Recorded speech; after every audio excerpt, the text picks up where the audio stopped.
మంచిది ప్రియులారా, మనం అందరం ఒకసారి బైబిల్ తెరవబడిన పరిశుద్ధ గ్రంథంలో మొదటి పేతురు గ్రంథం తీయండి. పేతురు రాసిన మొదటి పత్రిక, పేతురు రాసిన మొదటి పత్రిక 3వ అధ్యాయం 12వ వచనం చదువుతున్నాను. 12వ వచనం. ప్రభు కన్నులు నీతిమంతుల మీదను, ఆయన చెవులు వారి ప్రార్థనల వైపునను ఉన్నవి, గాని ప్రభు ముఖము కీడి చేయు వారికి విరోధముగా ఉన్నది. మళ్ళీ చదువుతున్నాను. ప్రభు కన్నులు నీతిమంతుల మీదను, ఆయన చెవులు వారి ప్రార్థనల వైపునను ఉన్నవి, గాని ప్రభు ముఖము కీడు చేయు వారికి విరోధముగా ఉన్నది. ప్రియులారా, మనం చదువుకున్న ఈ వాక్య భాగాన్ని మనం ఆలోచన చేస్తే ఇక్కడ ప్రార్థన యొక్క ప్రాముఖ్యతను ఈయన చెప్తున్నట్టు మనం చూస్తాం. ప్రార్థన ఎంత విలువైనదో, ప్రార్థన అది ఎంత గొప్పదో ఆ విలువను ఇక్కడ మనం చూస్తాం. అయితే ప్రార్థన అనేది ఎవరు ప్రార్థన చేసినా అది విలువైనదే అవుతుందా? ఎవరు ప్రార్థన చేసినా అది గొప్పదేనా అంటే కాదు. మళ్ళీ ఇక్కడ ఉంది ఏమనంటే నీతిమంతుని ప్రార్థన. ప్రియులారా, ప్రభు కన్నులు ఎవరి మీద ఉన్నాయి? ప్రభు చెవులు ఎవరి ప్రార్థనలు వింటాయంటే ఎవరైతే నీతిమంతులుగా ఈ లోకంలో ఉంటూ నీతిగా నడుచుకుంటూ దేవుడు ఆశించిన జీవితాన్ని వారు కలిగి జీవిస్తూ ఎవరైతే ప్రార్థన చేస్తారో దేవుని కనుదృష్టి వాళ్ళ మీద ఉంటుంది, ఆయన చెవులు వారి ప్రార్థనల వైపు ఉంటుంది అనడం ఎంత గొప్ప విషయమో కదా. ఒక్కసారి ఆలోచించండి. దేవుడు అంత గొప్పవాడు కదా, సర్వ సృష్టికర్త, సర్వాధికారి అయిన దేవుడు, నిన్న నేడు నిరంతరం ఒకే రీతిగా ఉన్న దేవుడు, సమస్తాన్ని నోటి మాటతో కలగజేసిన దేవుడు, వాస్తవంగా ఆయన ప్రపంచాన్ని సృష్టిని నిర్వహిస్తున్నాడు కదా. తన నోటి మాటతో అన్నీ నిర్వహిస్తున్నాడు. ఆయన చూడాల్సిన పనులు ఎన్నో ఉంటాయి కదా. కానీ ఎంత గొప్ప దేవుడు, ఇంత పనిలో కూడా ఒక నీతిమంతుడు ఏదో మూలన ఒక ఊరిలో ఓ చిన్న ఇంటిలో మోకరించి ప్రార్థన చేస్తే దేవుడు ప్రియులారా వాళ్ళ వైపు చూస్తాడట. వాళ్ళ చేసే ప్రార్థన మీద ఆయన ప్రియులారా దృష్టి ఉంచి వాళ్ళ ప్రార్థనలు వింటాడట. ఎంత గొప్పదో ఆలోచించండి. చాలామందికి ప్రార్థన చేస్తాం కానీ ప్రార్థన యొక్క విలువ మనకు అర్థం కాదు. ఇక్కడ కూర్చుని మనం అందరం ఒక మాట ఆలోచించండి. ఏంటంటే ఎప్పుడైనా నీవు నీ ఇంట్లో ప్రార్థన చేసేటప్పుడు, అది ఒంటరిగా కావచ్చు లేక కుటుంబంగా కావచ్చు, నువ్వు ప్రార్థన చేసేటప్పుడు సృష్టికర్త అయిన దేవుడు ఇప్పుడు నన్ను చూస్తున్నాడు, నేను చేసే ప్రార్థన ఆయన వింటున్నాడు అని పరిపూర్ణమైన 100కి 100 నిశ్చయత మనకుంటుందా? 100కి 100%. 100కి 100% నువ్వు నీ ఇంట్లో ప్రార్థన చేసేటప్పుడు దేవుడు ఖచ్చితంగా నీ మనం వింటున్నాడు అని గుండె ధైర్యం నీకు ఉంటుందా? ఆలోచించాలి మీరు. చాలా సందర్భాల్లో మనం ప్రార్థన చేస్తాం. ఎలా ప్రార్థన చేస్తామంటే చెయ్యాలి కాబట్టి, లేక చెయ్యకపోతే ఏదైనా జరుగుద్దేమో అని మనం ప్రార్థిస్తాం తప్ప, నా ఎదుట నా ప్రభు ఉన్నాడు, నీతిమంతులు వైపు ఆయన చూస్తాడంట కదా, నేనేమి నీతిమంతురాల్ని కాదు, కానీ యేసుక్రీస్తునందు నేను ఉంచిన విశ్వాసం బట్టి, ఆయనలో నేను ఎదుగుతున్న విధానం బట్టి ఆయన నన్ను నీతిమంతురాలిగా చేసి నన్ను నడిపిస్తున్నాడు. ఇప్పుడు నేను చేసే ప్రార్థన నా సృష్టికర్త చూస్తున్నాడు, నా మనవి ఆయన వింటున్నాడు అనే నిశ్చయత, 100కి 100% నిశ్చయత మనకు ఉంటుందంటారా? ఆలోచించండి. ఇంట్లో ప్రార్థన చేసుకునే మనం అందరం ఒంటరిగా కావచ్చు, మీరు కుటుంబంగా కావచ్చు, ఎప్పుడు ప్రార్థన చేసినా ఈ మాట గుర్తుపెట్టుకోండి. ఏంటా మాట అంటే, ప్రభువు కన్నులు నీతిమంతుల మీదను, ఆయన చెవులు వారి ప్రార్థనల వైపునను ఉన్నవి అనుంటూనే గాని ప్రభు ముఖము కీడు చేయు వారికి విరోధంగా ఉందంట. ఎక్కడోటి ఉంది మళ్ళీ డేంజర్ ఏంటంటే, చాలామంది క్రైస్తవులు ప్రార్థన చేసేస్తారు.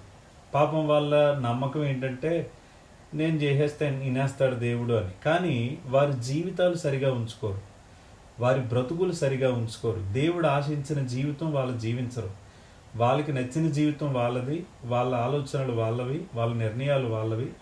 కానీ ఏదైనా కష్టం వచ్చిందంటే మాత్రం ప్రార్థన చేసేస్తారు.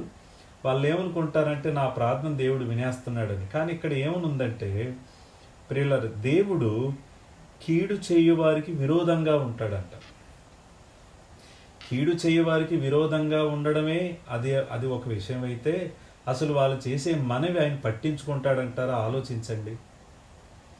ఒక వ్యక్తి ఎంత పాపం చేసినా ఆ వ్యక్తి పాపాన్ని ఒప్పుకుంటే దేవుడు ఖచ్చితంగా వింటాడు. అతడు ఎంత పాపైనా కానివ్వండి, ఎంత పనికిమాలిన వాడైనా కానివ్వండి, దేవుని వైపు తిరిగి ప్రార్థన చేస్తే ఖచ్చితంగా వింటాడు.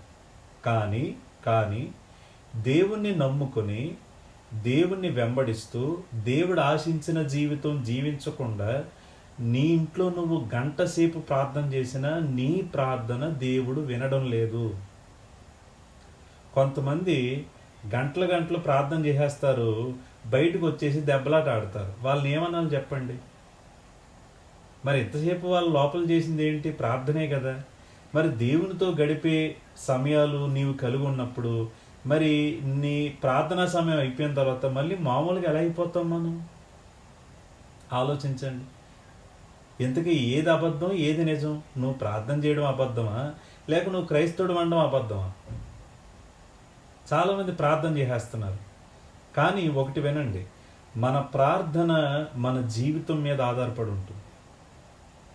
అమ్మా మిమ్మల్ని, ప్రార్థన జీవితం మీద ఆధారపడి. ఇప్పుడు అన్యులు ఉన్నారు, అన్యులు ప్రార్థన చేస్తారు. వాళ్ళు నమ్మిన దేవుడికి, వాళ్ళు నమ్మిన దేవతకి. వాళ్ళ ఇంట్లో ఏదైనా ఫోటోలు ఉన్నాయనుకోండి, కొంతమందికి 2-3 ఉంటాయి, కొంతమంది భక్తిపరులు అనుకోండి 30-40 ఉంటాయి.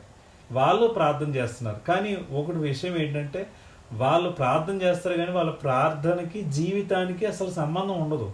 వాళ్ళు ఆలోచించరు కూడా. అరే, నేను ఎలా ఉంటున్నాను కదా, నేను ఎలా ఉంటూ నాకు మేలు చేయమని అడిగితే ఈ దేవుడి దేవత వింటదా అనే ఆలోచన వాళ్ళకు ఉండదు. కారణం ఏంటంటే, అన్యులకి ప్రార్థనే ముఖ్యం కానీ జీవితం ముఖ్యం కాదు. మనకి ఏది ముఖ్యం? ముందు మన జీవితం బాగోవాలి, ముందు మన నడవడిక బాగోవాలి, మన ప్రవర్తన బాగోవాలి, మనం నీతి మార్గంలో నడవాలి. ఎప్పుడైతే నీతి మార్గంలో నడుస్తామో మన ప్రార్థన దేవుడు వింటాడు ఖచ్చితంగా. నువ్వు అనుకుంటావు, నా ప్రార్థన దేవుడు వింటే నేను అడిగినా దేవుడు జవాబు ఇవ్వడం లేదేంటండి అని అంటావు. అలా అయితే ఓ మాట మీ చేత నేను చదివిస్తాను. ఒకసారి బైబిల్ తీయండి, లూకా సువార్త తీయండి. లూకా సువార్త 1వ అధ్యాయం 5వ వచనం చదువుతున్నాను. యూదయ దేశపు రాజైన హేరోదు దినములలో అబీయ తరగతిలోనున్న జకరియా అను ఒక యాజకుడు ఉండేది. అతని భార్య అహరోను కుమార్తెలలో ఒకతే. ఆమె పేరు ఎలిజబెతు. వీరిద్దరూ ప్రభు యొక్క సకలమైన ఆజ్ఞల చొప్పునను న్యాయ విధుల చొప్పునను నిరపరాధులుగా నడుచుకొనుచు దేవుని దృష్టికి నీతిమంతులై ఉండిరి. ఎలిజబెతు గొడ్రాలైనందున వారికి పిల్లలు లేకపోయిరి, మరియు వారిద్దరూ బహుకాలము గడిచిన వృద్ధులైరి. ప్రియులారా, నా వైపు చూడండి. ఇక్కడ యూదయ దేశపు రాజైన హేరోదు దినములలో అబీయ తరగతిలోని జకరియా అనే ఒక యాజకుడు అంటే దేవుని మందిరంలో పరిచర్య చేసే సేవకుడు. వాళ్ళని యాజకులు అంటారు పాత నిబంధనలో. చూస్తున్నారా మీరు? ప్రియులారా, ఈ యాజకుడైన జకరియా, ఆయన భార్య పేరు ఎలిజబెత్. జకరియా యొక్క భార్య పేరు ఎలిజబెత్. వీరిద్దరు భార్య భర్తలు అన్నమాట. అయితే వినండి, ఈ భార్య భర్తలు ఇద్దరు మంచి సాక్ష్యం కలిగిన వాళ్ళు. వాళ్ళ గురించి దేవుడు మంచి సాక్ష్యం, అసలు మామూలు సాక్ష్యం కాదు ఇది. ఇది చదువుతుంటే మనకి ఆశ్చర్యం వేస్తుంది కదా. మీకు ఆశ్చర్యం వేస్తుందో లేదో, నాకైతే చాలా ఆశ్చర్యం. ఎందుకనంటే వారు ప్రభు యొక్క సకలమైన ఆజ్ఞల చొప్పునను న్యాయ విధుల చొప్పునను నడుచుకుంటూ ఎలా ఉన్నారంటే నిరపరాధులుగా నడుచుకుంటున్నారంట. వాళ్ళ మీద అపరాధం మోపడానికి అవకాశం లేదు అన్నట్టు నిరపరాధులుగా వారు నడుచుకుంటున్నారు. అన్నిటికంటే గొప్ప సంగతి ఏంటంటే దేవుని దృష్టికి నీతిమంతులుగా ఉన్నారంట. బా, ఎంత గొప్ప విషయం అండి. దేవుని దృష్టికి నీతిమంతులు, మనుషుల దృష్టికి కాదు, మనుషుల దృష్టికి కాదు, దేవుని దృష్టికి. మనం చేసే భక్తి కొన్నిసార్లు మనుషుల దృష్టికి మనం నీతిమంతులుగా కనిపించవచ్చు, కావాలంటే మనం నటించవచ్చు, మనుషుల ముందు మనం వేషం వేయొచ్చు. కానీ దేవుని ముందు వేషాలు వేయగలమా చెప్పండి? మీరే వేయలేం కదా. కానీ వీళ్ళు మనుషుల దృష్టిలో కాదు, దేవుని దృష్టిలో నీతిమంతులుగా ఉన్నారు. అయితే వీరు ఎంత గొప్పగా భక్తి చేస్తున్నప్పటికీ వీళ్ళ కుటుంబంలో ఒక లోటు ఉందండి. ఏంటా లోటు అంటే వారికి పిల్లలు లేరు. వారు పిల్లలు లేకపోయినప్పటికీ, ఇక్కడ ఇంకో మాట గుర్తుపెట్టుకోండి, పిల్లలు లేకపోయినప్పటికీ ఇప్పుడు ఈ రోజుల్లో అంటే పర్వాలేదు, కానీ ఆ రోజుల్లో పిల్లలు లేకపోవడం అంటే అప్పుడు పెద్ద అవమానంగా భావించేవారు అనమాట. చాలా అవమానం, చాలా బాధగా ఉండేవారు. కాబట్టి పిల్లల కోసం ప్రియులారు చాలా ఆశపడేవారు. అయితే ఒక మాట వినండి, వారికి పిల్లలు లేరు, అయినప్పటికీ కూడా వాళ్ళు భక్తిని మాత్రం విడిచిపెట్టలేరు. వారికి లోటు ఉంది వాళ్ళ జీవితంలో ఒక ప్రియులార లోటుగా ఉన్నారు. కానీ వాళ్ళు దేవుని దృష్టిలో మాత్రం నీతిమంతులుగా ఉండడం మానలేదు. మనం ఎలా ఉంటాం తెలుసా? కొన్ని సందర్భాల్లో అన్నీ బాగున్నప్పుడు బాగుంటాం, కానీ ఏదన్నా మనం అనుకున్నది జరగకపోయినా, మన జీవితంలో ఏదన్నా కష్టం వచ్చినా, మన జీవితంలో ఏదన్నా ఇరుకు వచ్చినా, ఇబ్బంది వచ్చినా, అదేంటి నేనంత భక్తి చేసేస్తున్నాను కదా, ఎంత ప్రార్థన చేసేస్తున్నాను, ఎంత వాక్యం వింటున్నాను, మరి నా జీవితంలో ఎలా జరగడం ఏంటి అని మనం అనుకుంటాం. ఇందులో నేనేమి అతీతుని కాదు. అయితే ఇక్కడ వీళ్ళు చూడండి, భక్తి చేస్తున్నారు, నిందారహితులుగా ఉంటున్నారు, దేవుని దృష్టిలో నీతిమంతులుగా ఉంటున్నారు, అయినప్పటికీ వారికి పిల్లలు లేరు, అయినప్పటికీ వారి భక్తిని విడిచిపెట్టలేదు. రెండోది, వారు ప్రార్థన చేయటం మానలేదు. నేను ఎందుకు చదివించానంటే, ఇందాక చదివించాను కదా, ప్రభు కన్నులు నీతిమంతుల మీదను ఆయన చెవులు వారి ప్రార్థనల మీదను ఉన్నది అని మనం విన్నాం కదా ప్రియులారా. అయితే ఇది ఎందుకు చదివించానంటే, వీరు నీతిమంతులుగా ఉన్నారు, అయితే వీరికి పిల్లల కోసం వీరు ప్రార్థన చేస్తున్నారు, అయితే వారి ప్రార్థనలు దేవుడు విన్నాడు. ఆయన ఒకరోజు జవాబిచ్చాడు. చూడండి, 8వ వచనం నుంచి చదువుతున్నాను. జకరియా తన తరగతి క్రమం చొప్పున దేవుని ఎదుట యాజక ధర్మం జరిగించుచుండగా, యాజక మర్యాద చొప్పున ప్రభు ఆలయంలోకి వెళ్లి ధూపం వేయుటకు అతనికి వంతు వచ్చెను. ధూప సమయమందు ప్రజలు సమూహమంతయు వెలుపల ప్రార్థన చేయుచుండగా, ప్రభు దూత ధూపవేదిక కుడివైపున నిలిచి అతనికి కనబడగా, జకరియా అతను చూచి తొందరపడి భయపడిన వాడైను. అప్పుడు ఆ దూత అతనితో, జకరియా, భయపడకము, నీ ప్రార్థన వినబడినది, నీ భార్య అయిన ఎలిజబెతు నీకు కుమారుని కనును, అతనికి యోహాను అని పేరు పెట్టుదు. అర్థమవుతుందా?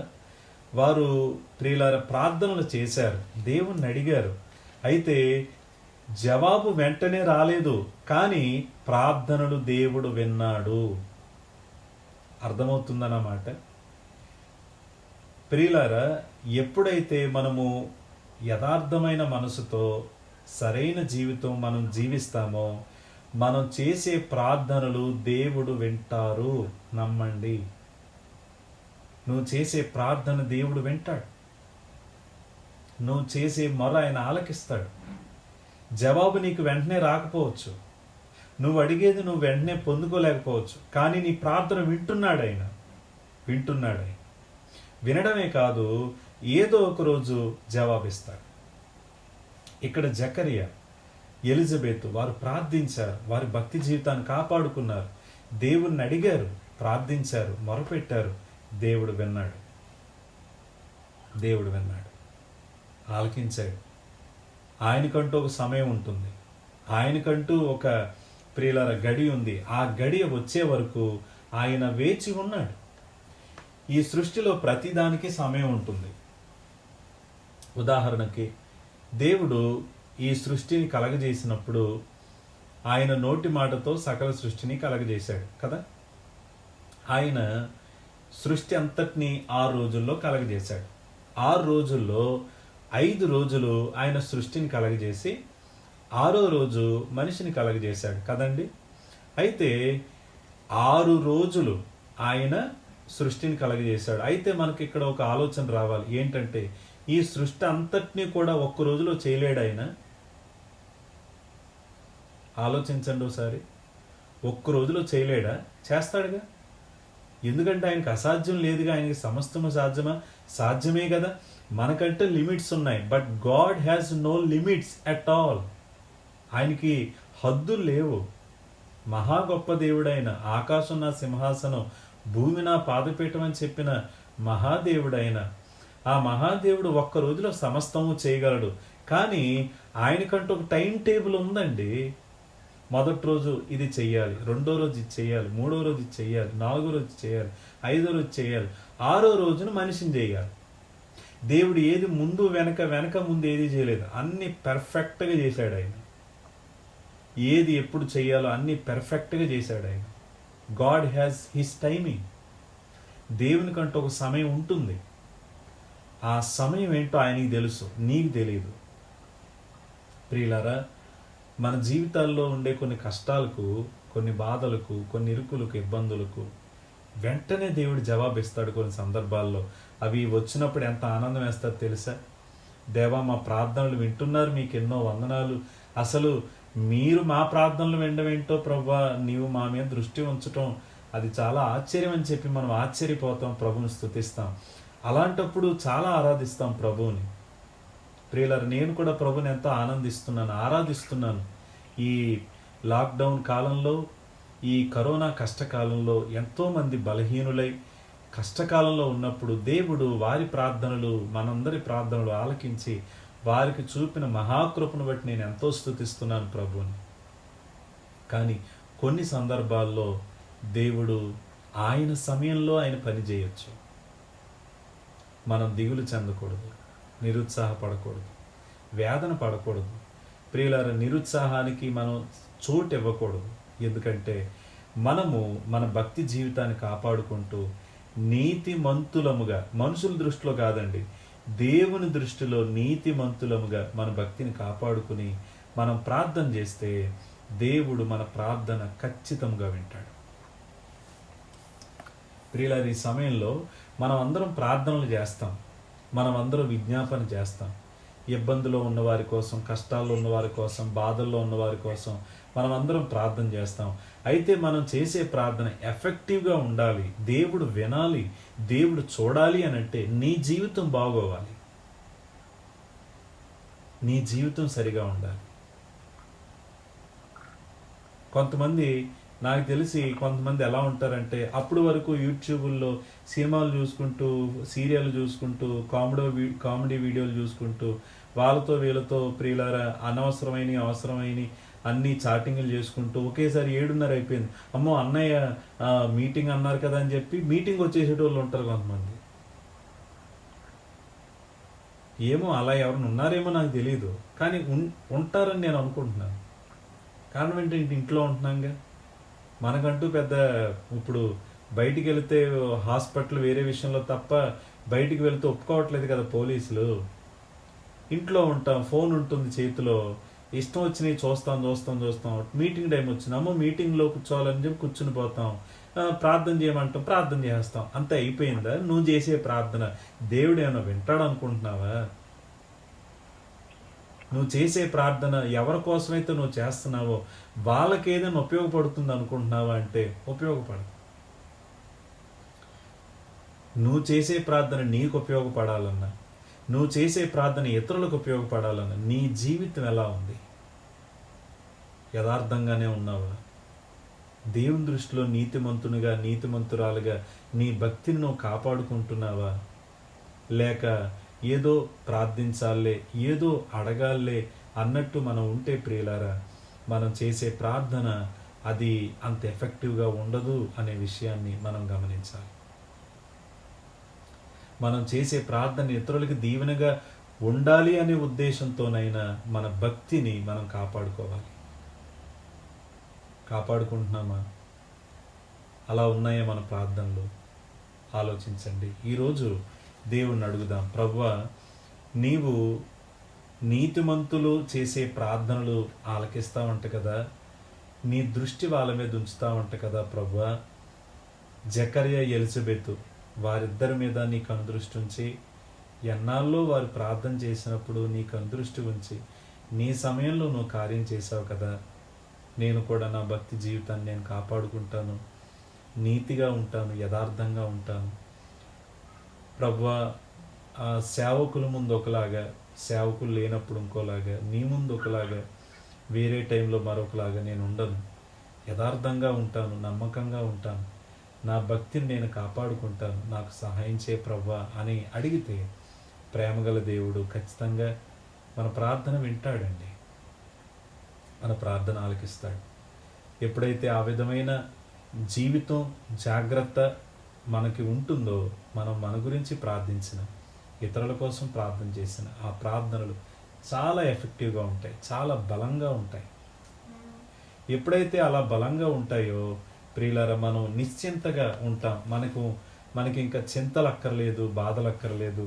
మనందరికీ తెలిసిన మాట ఉంది కదా, దేనిని గురించి మీరు చింతపడకూడదు కానీ ప్రతి విషయంలోనూ ప్రార్థన విజ్ఞాపనల చేత కృతజ్ఞతాపూర్వకంగా మీ విన్నపములు దేవునికి తెలియజేయండి అని ఫిలిప్పీ పత్రిక 4వ అధ్యాయం 4-7 వచనాల్లో ఉన్నట్టుగా ప్రతి విషయంలో మనం దేని గురించి చింతించక ఆయనకే మొరపెడదాం, ఆయనకే ప్రార్థన చేద్దాం, ఆయన గోజాడదాం.